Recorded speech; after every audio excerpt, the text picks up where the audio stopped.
أعوذ بالله السميع العليم من الشيطان الرجيم من نفخه وهمزه ونفثه. بسم الله الرحمن الرحيم،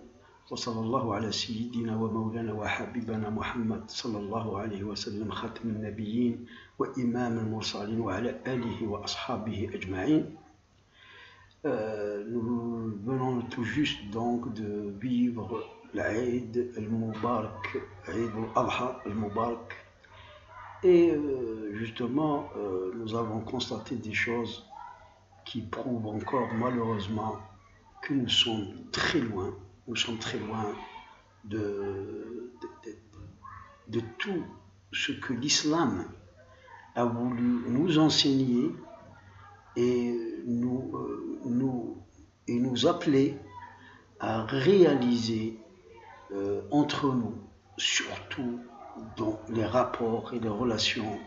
avec le voisinage, avec donc les musulmans avec qui on prie dans la mosquée, et encore surtout silat rahim, c'est-à-dire les liens de paternité, les liens familiaux. J'ai discuté avec quelqu'un avant d'aborder les sujets qui m'ont un peu donc fait réfléchir ou choquer un peu, ou même disons montrer pourquoi que des sages, pourquoi que des walis d'Allah d'antan, très anciens, la plupart ont donc se sont retirés de leur communauté pour vivre pour vivre dans l'isolement, ou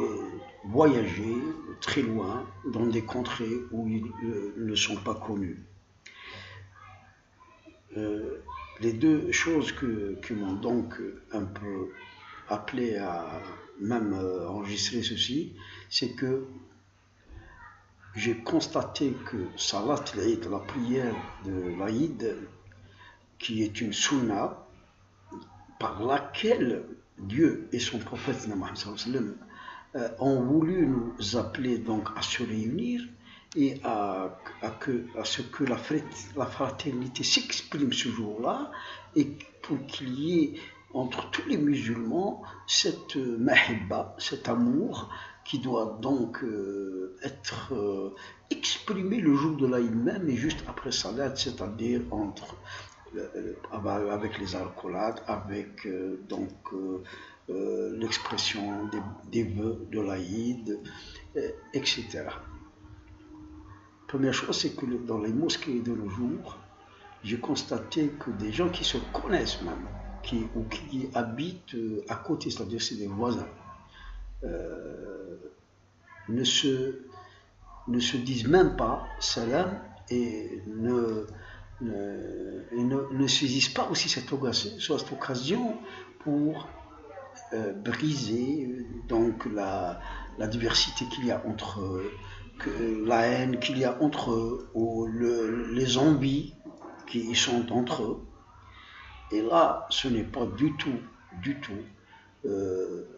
un caractère ou un comportement de bon musulman. La deuxième qui m'a aussi mis comme ça à réfléchir, c'est du fait que j'ai constaté que certains gens se donnent tellement d'importance, hein, qu'ils laissent des gens plus âgés qu'eux venir à eux pour donc leur souhaiter la bonne fête et pour donc leur exprimer leurs bons vœux et leur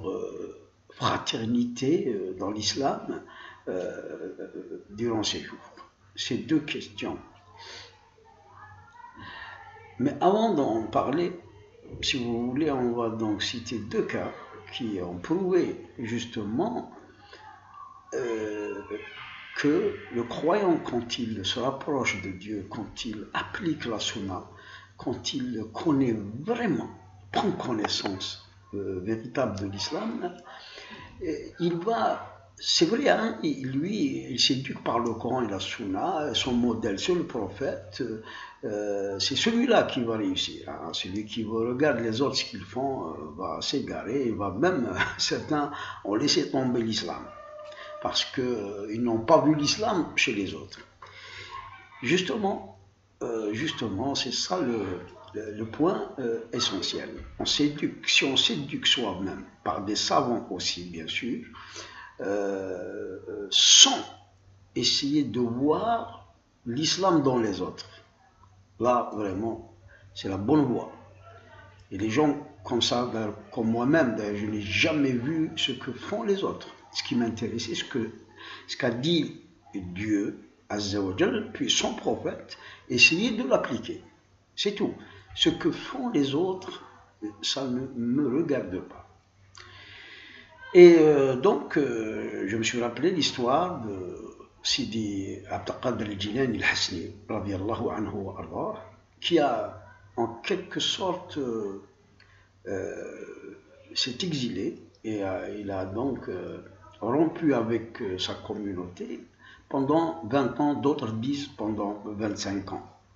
avant de revenir et par la suite, parce qu'il a accumulé des sciences dans ses voyages, etc., pour essayer de communiquer les fruits de son savoir, de ses connaissances qu'il a acquises en dehors de sa communauté. Mais les raisons pour lesquelles il avait donc quitté sa communauté, sa société, c'était qu'il n'en pouvait plus de supporter de ne pas voir les musulmans pratiquer l'islam, justement. Et il se déchirait le cœur du fait de voir que tout ce qu'a dit le prophète ou Dieu est contredit tous les jours devant lui, devant ses yeux, et ça lui faisait très mal au cœur. La deuxième histoire, c'est celle de Abu Hamid al-Ghazali, rahimahullah, qui, bien sûr, était plus,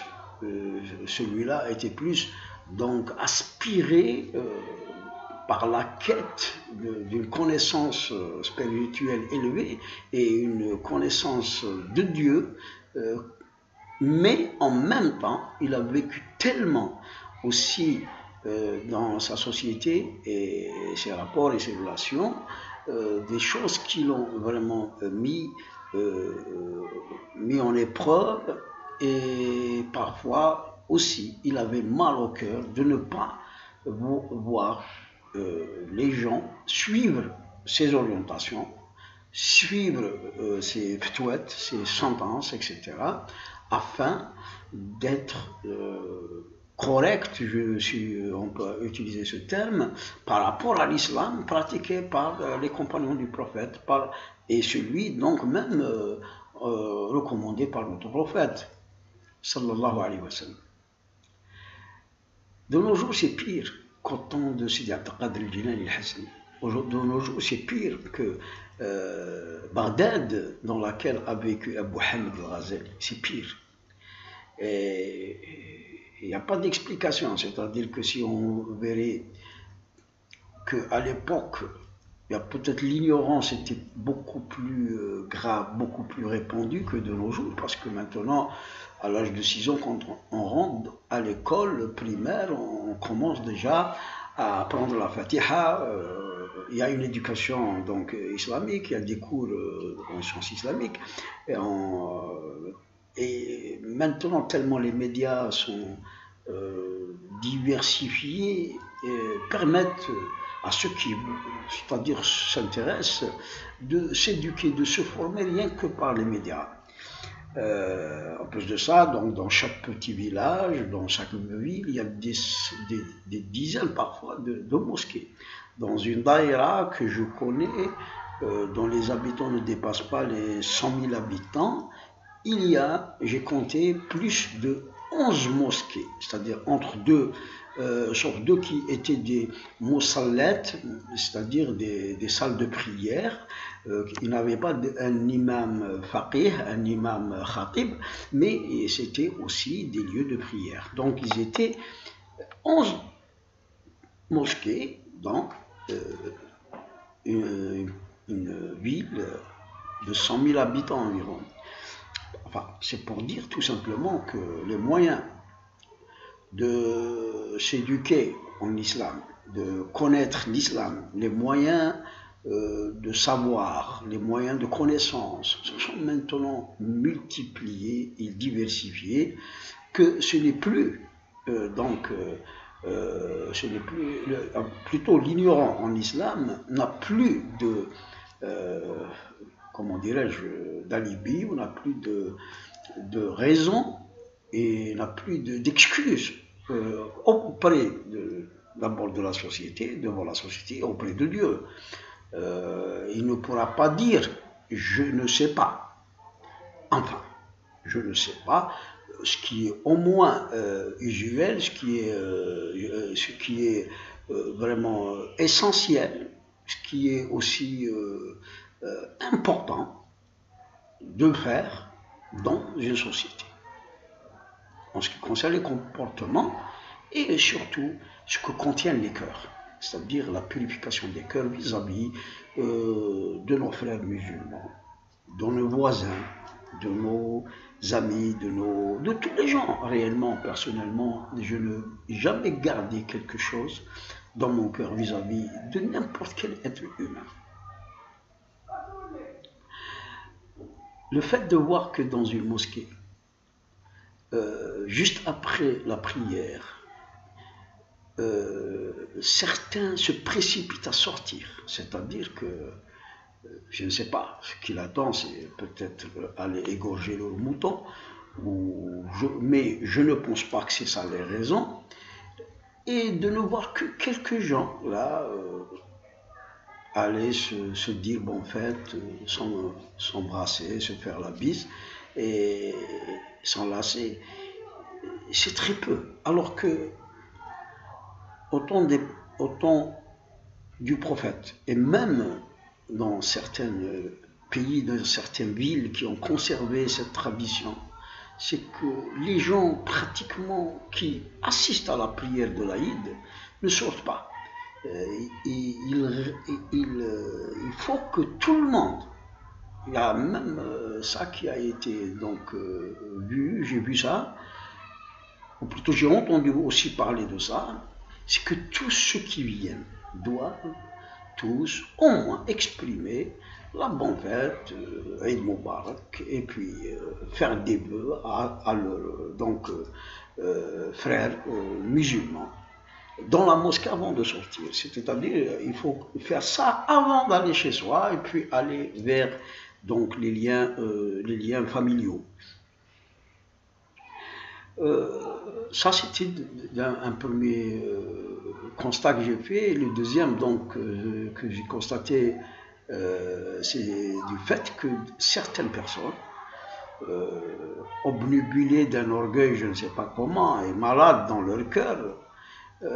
laisser parfois, et je l'ai vu ça, et je l'ai vécu moi-même aussi, laisser des gens plus âgés par exemple, plus âgés de plus de 20 ans, de plus de 30 ans, venir à eux. Alors que l'islam, même dans Salam, quand on salue, il y a des règles, il y a aussi des règles qu'il faut donc essayer d'appliquer. C'est-à-dire que le jeune doit dire Salam le premier au plus âgé, que le fard,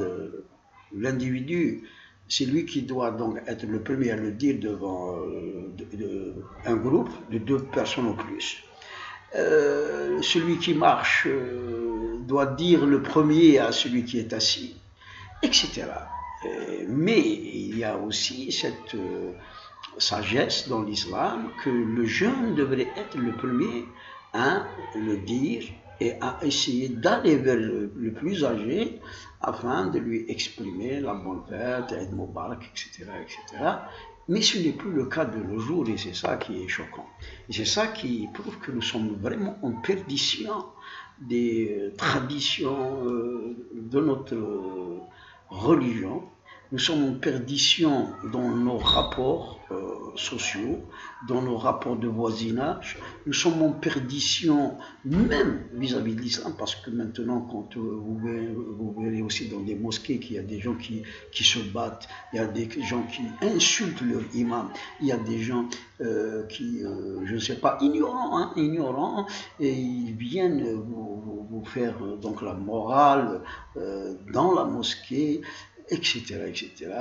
Et puis moi j'en ai vu tellement de choses que enfin, je ne veux pas les dire ici, sinon vous allez vraiment être choqués aussi, et c'est vraiment malheureux. Donc voilà les deux choses que j'ai vues, et j'ai voulu en parler parce que finalement les sages, les saints, quand ils quittent leur communauté, quand ils s'isolent, ou quand ils rompent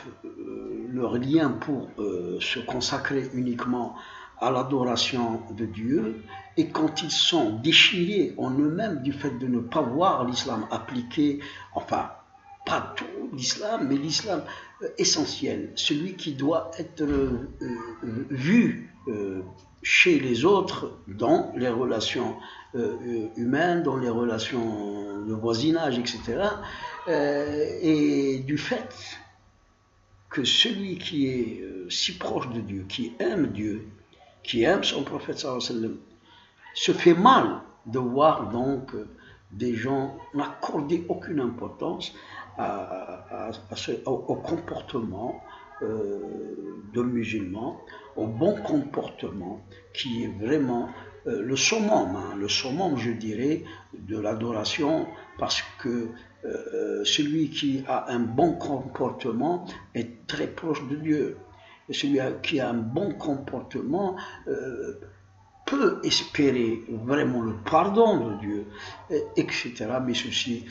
donc nous fait mal, et que le vrai croyant se fait mal du fait que tout simplement ça fait mal à Dieu, enfin